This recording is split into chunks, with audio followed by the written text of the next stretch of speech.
اب ذرا تصور کریں ایک ایسا میزائل جو زمین سے نہیں بلکہ خلا کے کنارے سے حملہ کرے، جو آواز کی رفتار سے کئی گنا تیز ہو اور جس سے بچنے کا تصور بھی فضول ہو جائے۔ چین اب فضائی جنگ کے اس پرانے نقشے کو پھاڑ کے ایک نیا نقشہ بنانے جا رہا ہے، ایک ایسا نقشہ جس میں دشمن کو نہ لڑنے کا موقع ملے گا نہ بچنے کی گنجائش۔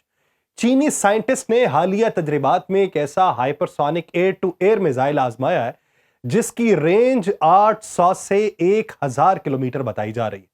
یہ صرف دور تک مار کرنے والا ہتھیار نہیں بلکہ جنگ کا پورا تصور بدل دینے والا ہتھیار ہے۔ جنوبی چین کے معروف اخبار کے مطابق یہ میزائل ایک خلائی مشق کے دوران چھٹی نسل کے چینی لڑاکا طیارے سے فضا میں بلند ہوا، خلا کے کنارے تک پہنچا اور پھر وہ روشنی کسی تیزی سے نیچے آ کر اپنے ہدف کو نشانہ بناتا ہے، یعنی دشمن کے پاس سمجھنے اور بچنے کا وقت ہی نہیں رہا۔ مغربی دفاعی ماہرین واضح طور پہ اسے گیم چینجر قرار دے رہے ہیں، کیونکہ یہ میزائل روس کے KS-172 اور R-370M جیسے طویل فاصلے کے میزائلوں سے 2 گنا زیادہ دور تک مار کرتا ہے اور مغرب کی موجودہ میزائلوں سے 4 سے 5 گنا زیادہ دور تک مار کرنے کی صلاحیت ہے۔ اور مسئلہ صرف اس کی رینج کا بھی نہیں ہے بلکہ اس کے پیچھے چھپی اس حکمت عملی کا ہے جس میں چین کے سٹیلتھ اور ہائی الٹیٹیوڈ ڈرونز جو ہیں وہ دشمن پر مسلسل نگرانی بھی رکھیں گے، ہزاروں مربع کلومیٹر پر نظر ڈالیں گے، ہدف کی تلاش کا کام انجام دیں گے، جبکہ میزائل کی صرف فیصلہ کن وار دیکھنے میں ملے گا۔ اب سوال یہ نہیں کہ امریکہ یا روس اس میزائل کا توڑ کب نکالیں گے، سوال یہ ہے کہ اگر کوئی ہدف 1000 کلومیٹر دور بیٹھ کر دشمن کو نشانہ بنا سکتا ہے تو کیا روایتی فضائی برتری کا تصور ہمیشہ کے لیے ماضی کا حصہ بن چکا؟ اگر چین کے دعوے درست ہیں تو یہ میزائل صرف دشمن کے طیارے نہیں گرائے گا، یہ ان کے اعتماد، برتری اور دفاعی حکمت عملی کو بھی زمیں بوس کر دے گا۔ آپ سب پر سلامتی ہو، میں یاسر رشید ہوں اور آپ دیکھ رہے ہیں سنو نیوز۔ ناظرین، جب سے ویتنام کی جنگ میں فضائی جنگ کا آغاز بدلا اور انداز بدلا، ایئر ٹو ایئر میزائل میدان جنگ کے فیصلے کرنے لگے، مگر اب چین نے جو اعلان کیا ہے ایک ایسا ہائپرسونک میزائل جو 1000 کلومیٹر تک دشمن کو مار گرانے کی صلاحیت رکھتا ہے، وہ محض جدید ٹیکنالوجی کا مظہر نہیں ہے بلکہ پوری فضائی حکمت عملی کو پلٹ دینے والا قدم ہے۔ تصور کریں کہ چینی لڑاکا طیارے اپنے حدود سے باہر نکلے بغیر تائیوان کے کسی بھی پرواز کو مار گرانے کی صلاحیت رکھیں، حتیٰ کہ جاپان کے جنوبی حصے تک بھی اس کی زد میں آ جائیں، تو یہ صرف حکمت عملی کا فائدہ نہیں بلکہ دشمن فضائیہ کے حوصلے توڑنے کا ہتھیار ہے۔ یہ میزائل میٹیور جیسے جدید یورپی میزائلوں سے 5 گنا زیادہ مار کرتا ہے اور امریکہ یا روس کے سب سے طویل فاصلے تک مار کرنے والے میزائلوں سے بھی ڈبل رینج رکھتا ہے۔ اب تک چین کا سب سے طاقتور year to air missile PL-17 تھا جس کی رینج 400 کلومیٹر تھی، مگر یہ نیا میزائل تو اس سے بھی کہیں آگے ہے۔ اب سوال صرف یہ نہیں ہے کہ چین نے کیا بنا لیا ہے بلکہ یہ ہے کہ باقی دنیا کیا کر پائے گی۔ کیا دشمن اب بھی فضا میں بلند ہونے کی ہمت رکھے گا یا یہ نیا چینی میزائل جو ہے یہ صرف طیارے نہیں پوری فضائی برتری کا توازن زمیں بوس کر دے گا؟ یہ ہائپرسونک ہتھیار صرف رفتار سے نہیں بلکہ نفسیاتی برتری سے جیتتا ہے اور جنگوں میں اکثر فیصلہ یہی کرتی ہے۔ چین کا اس وقت زیر تعمیر ہائپرسونک ایئر ٹو ایئر میزائل صرف ایک نیا ہتھیار نہیں ہے بلکہ پوری فضائی جنگ کی تاریخ پہ سوالیہ نشان ہے، اور یہ وہ لمحہ ہے جہاں ماضی کی تمام تدبیریں، اصول اور فضائی برتری کے نظریے جو ہیں وہ نئے سرے سے لکھے جا رہے ہیں۔ اگر یہ میزائل مکمل ہوتا ہے تو یہ نہ صرف فضائی جنگ کے اصول بدلے گا بلکہ بحر ہند، بحر الکاہل کے طاقت کے توازن کو بھی یک طرفہ طور پہ بیجنگ کے حق میں جھکا دے گا۔ مگر یہاں پہنچنے سے پہلے ہمیں یہ سمجھنا ہوگا کہ ایئر ٹو ایئر میزائل نے یہ سفر کیسے طے کیا۔ یہ ایک سادہ وار ہیڈ سے لے کے آج کے خودکار اہداف کو پہچاننے والے نظام تک کی کہانی ہے، جو دوسری جنگ عظیم کے بعد امریکی نیول آرڈیننس ٹیسٹ اسٹیشن میں شروع ہوئی تھی۔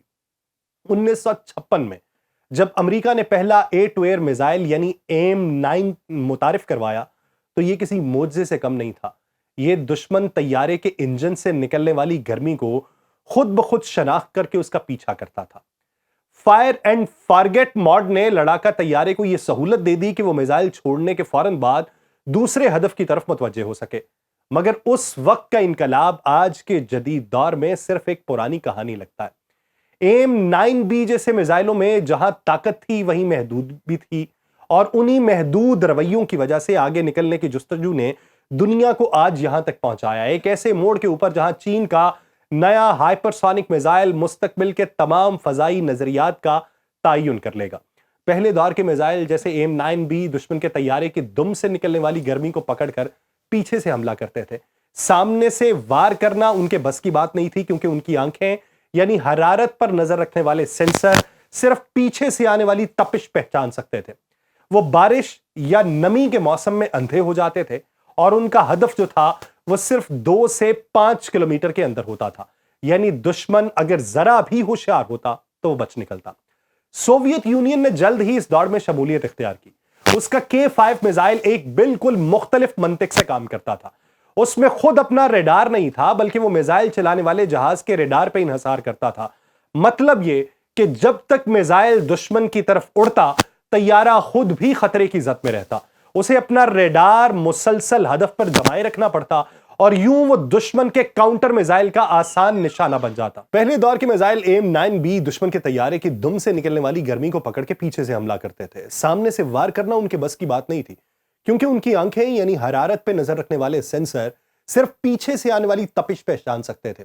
وہ بارش یا نمی میں اندھے ہو جاتے تھے اور ان کا ہدف جو تھا وہ صرف 2 سے 5 کلومیٹر کے اندر ہوتا تھا، یعنی دشمن اگر ذرا بھی ہوشیار ہوتا تو وہ بچ نکلتا۔ سوویت یونین نے جلد ہی اس دوڑ میں شمولیت اختیار کی اور اس کا K5 میزائل ایک بالکل مختلف منطق سے کام کرتا تھا۔ اس میں خود اپنا ریڈار نہیں تھا، بلکہ وہ میزائل چلانے والے جہاز کے ریڈار کے اوپر انحصار کرتا تھا۔ مطلب یہ کہ جب تک میزائل دشمن کی طرف اڑتا، طیارہ خود بھی خطرے کی زد میں رہتا۔ اسے اپنا ریڈار مسلسل ہدف پر جمائے رکھنا پڑتا تھا اور یوں وہ دشمن کے کاؤنٹر میزائل کا آسان نشانہ بن جاتا۔ لیکن ان تمام خامیوں کے باوجود ایک نئی جنگی دنیا جنم لے چکی تھی۔ ایک ایسی دنیا جہاں بندوق کی گولیوں کی جگہ آواز سے کئی گنا تیز چلنے والے ہتھیاروں نے لی، اور جنگ کا مطلب یہ تھا کہ دور سے دیکھو، فوراً فیصلہ کرو اور پلک جھپکنے سے پہلے دشمن کا وجود مٹا دو۔ یہی وہ مقام تھا جہاں سے فضائی جنگ کی تاریخ نے کروٹ لی، اور چین کے نئے ہائپرسونک ایئر ٹو ایئر میزائل کی شکل میں یہ کروٹ اب پوری دنیا کی فضائی طاقت کو جھنجھوڑنے والی ہے۔ 1958 کا وہ لمحہ کسی جاسوسی فلم کی طرح لگتا ہے، جب ایک ناکام میزائل ایک پوری جنگی توازن کو بدلنے والا راز بن گیا۔ دوسری تائیوان آبنائے جنگ کے دوران تائیوان کے F-86 سیئر جنگی طیارے، جو اس وقت امریکہ کے دیے گئے جدید ترین لڑاکا طیارے تھے، پہلی بار AIM-9B سائیڈ وائنڈ میزائل کا عملی استعمال کرتے رہے، اور سائیڈ وائنڈر میزائل کا عملی استعمال ان میزائلوں میں سے ایک چینی MiG طیارے کو نشانہ بنانا تھا، مگر پھٹنے کی بجائے وہ میزائل دشمن کے جہاز میں جا کر ایسے چپک جاتا ہے جیسے کسی خاموش سازش کا پیغام دے رہا ہو۔ وہ چینی پائلٹ نہ صرف بچ نکلتا ہے، بلکہ اس غیر پھٹے میزائل کو واپس اپنے اڈے تک لے آتا ہے۔ اس ناقابل یقین تکنیکی خزانے کو پھر روس کے حوالے کیا گیا۔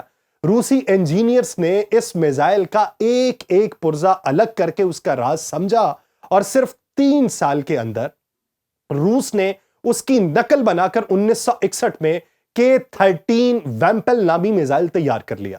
یوں ایک غیر پھٹنے والے میزائل نے چین اور روس کو اس وقت کی امریکی ٹیکنالوجی میں جھانکنے کا موقع دے دیا جو شاید جنگی تاریخ میں کبھی نہ ملتا، اور یہ واقعہ دنیا کو ایک اور سبق سکھاتا ہے کہ میدان جنگ میں صرف وہی جیتتا ہے جو ہتھیار ہی نہیں، حادثات کو بھی موقع بنا لیتا ہے۔ 1965 کی جنگ میں زمین پر لڑائی تو دونوں طرف زور و شور سے جاری تھی، پاکستان اور انڈیا کی، مگر فضاؤں میں فیصلہ کن برتری ہتھیاروں کی تھی جو نظر نہیں آتے تھے، یعنی air to air missile. Bharat نے 1963 میں MiG-21 طیارے حاصل کیے، جن کے ساتھ سوویت K-13 میزائل شامل کر لیے، مگر وہ ٹیکنالوجی بھی تھی وہ ناپختہ تھی۔ اس کے مقابلے میں پاکستان کے پاس F-86 سیئر اور F-104 سٹار فائٹر جیسے جدید طیارے تھے، جنہیں امریکہ کی AIM-9B سائیڈ وائنڈر میزائل ٹیکنالوجی سے لیس کیا گیا تھا۔ یہ ایک ایسا ہتھیار تھا جو میدان جنگ میں خوف بن چکا تھا۔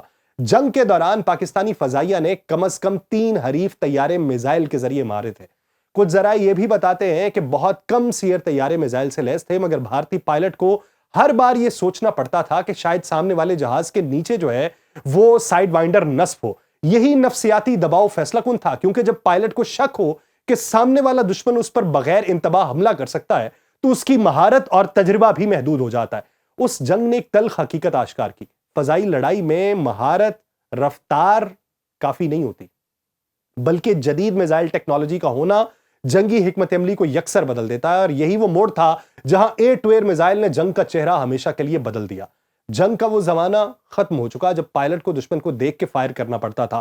اب جنگیں ان دشمنوں سے لڑی جاتی ہیں جو نظر بھی نہیں آتے, جنہیں کہا جاتا ہے BVR یعنی بیونڈ ویژول رینج. ان میزائلوں کی آمد نے فضائی جنگ کے تصور کو تہوبالا کر دیا. اگر آپ یہ حالیہ جنگ دیکھیں پاکستان اور انڈیا کی, اور اس جنگ میں آپ کو معلوم پڑے گا کہ PL-15 کا کمال تھا, یعنی پاکستان کے طیارے اپنے فضائی حدود میں, بھارت کے طیارے اپنے فضائی حدود میں, یہاں سے فائر کیا جاتا ہے اور ادھر رافیل زمین بوس ہو جاتا ہے. یہ بیونڈ ویژول رینج تھی PL-15 کی, جس سے اوپر کا ماڈل PL-17 ہے, اور اب اس سے اوپر کی چیز جو ہے وہ چائنا بنا رہا ہے. ہمارے پاس جو تھے 300 کلومیٹر تک کی رینج تھی, ان کے پاس PL-17 جو ہے وہ 400 کلومیٹر تک کی رینج ہے. اب جو نئی چیز بن رہی ہے وہ 1000 کلومیٹر تک کی رینج ہے.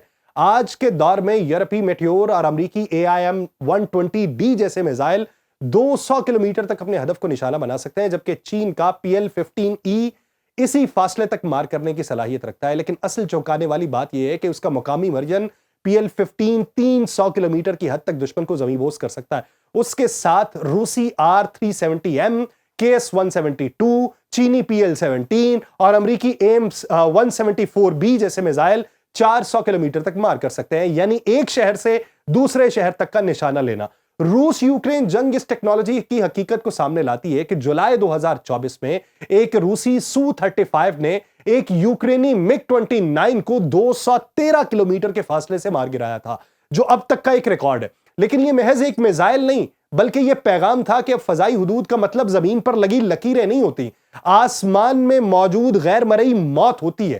BVR میزائل صرف ہتھیار نہیں ہے, بلکہ خوف ہے, غیر یقینی اور مکمل برتری کا نیا چہرہ ہے. وہ چہرہ جسے دیکھنے سے پہلے ہی مٹا دیا جاتا ہے. اور حالیہ جنگ میں جو پاکستان اور بھارت کے درمیان ہوئی, اور جو لیٹسٹ ایویشن ہسٹری میں پڑھائی جانے والی جنگ ہے کہ بتایا جائے کہ ایک فضائی حدود کے اندر رہتے ہوئے دوسروں کو نشانہ کیسے بنائے, اور وہ بھی اس طیارے کو نشانہ بنانا جو سٹیلتھ ٹیکنالوجی کا شاہکار کہلایا جاتا ہو, جس کو نشانہ بنا کے پوری کی پوری انڈسٹری کو زمین بوس کر دیا جائے. اور ڈیسالٹ ایویشن جو فرانس کی سب سے بڑی کمپنی ہے جس نے رافیل طیارے تیار کروائے, اس کی اربوں ڈالر کی انڈسٹری کو کس طریقے سے دھچکا پہنچایا جا سکتا ہے. تو یہ خبر جو 200 کلومیٹر یا 300 کلومیٹر یا 400 کلومیٹر کی رینج سے بالا تر ہو کے 1000 کلومیٹر کی رینج تک کی بات کریں, تو کہیں نہ کہیں تو ورتائے حیرت میں مبتلا کرنے کے ساتھ ساتھ انسانی وجود کو ہلا دینے والی ہے. اب دیکھنا یہ ہے کہ یورپ اس میں موقف کیا اپناتا ہے. مجھے دیجیے اجازت, اللہ نگہبان.